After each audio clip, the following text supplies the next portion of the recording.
But those days of America, beginning tomorrow, being ripped off are over.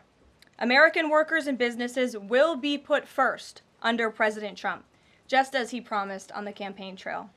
The president's historic action tomorrow will improve American competitiveness in every area of industry, reduce our massive trade deficits, and ultimately protect our economic and national security. President Trump's economic vision is rooted in common sense.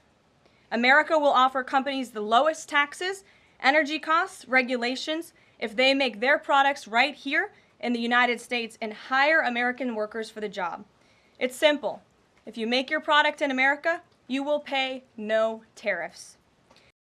Again, the president has been looking at the very unfair trade practices of the past.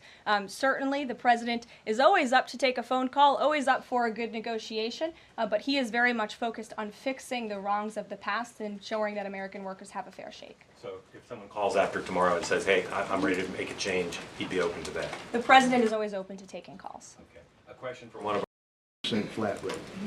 The president said last night he has made a decision and a determination. I was with him in the Oval Office earlier, and he is going to announce that decision tomorrow. I don't want to get ahead of the president. This is obviously a very big day. He's with his trade and tariff team right now, perfecting it to make sure this is a perfect deal for the American people and the American worker, and you will all find out in about 24 hours from now. And are the car tariffs going to go into effect on April 3rd as scheduled? Correct. Yes, they will.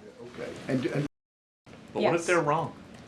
They're not going to be wrong. It is going to work. And the president has a brilliant team of advisors who have been studying these issues for decades. We are focused on restoring the golden age of America and making America a manufacturing superpower. And there's been a lot of talk about the market, and it was up yesterday. So look, the president wants to ensure that all Americans make out well, particularly Main Street. That's the focus of these tariffs. But as I've said repeatedly, just like they were in his first term, Wall Street will be just fine. My understanding is that the tariff announcement will come tomorrow. They will be effective immediately. And the president has been teasing this for quite some time, as you know. He's talked a lot about April 2nd as Liberation Day in America. It would be taking place today if not for April Fool's Day. But tomorrow will be the day, and he's been talking about it for a while. And as a result, you've seen these companies make commitments to investing right here in the United States.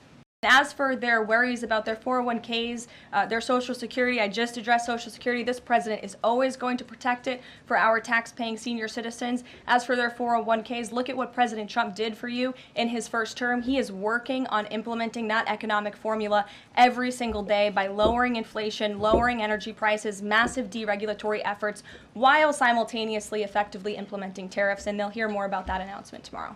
Looking ahead to tomorrow, April 2nd, 2025, will go down as one of the most important days in modern American history.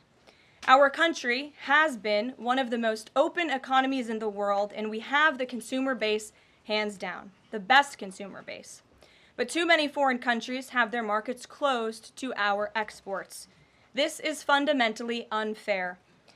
I don't have a specific number, but I can tell you there have been quite a few countries that have called the president and have called his team in discussion about these tariffs. But again, there's one country the president cares most about, and it's the United States of America.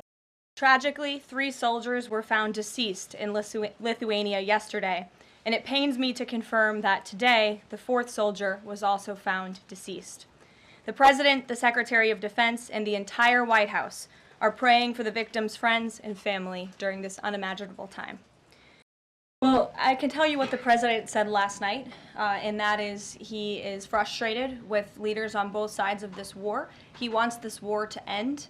There are men that are dying on both sides, and it's been going on for far too long. Our team continues to be engaged with the Russians as we are with the Ukrainians, and the president continues to be very, very much engaged on this topic every single day.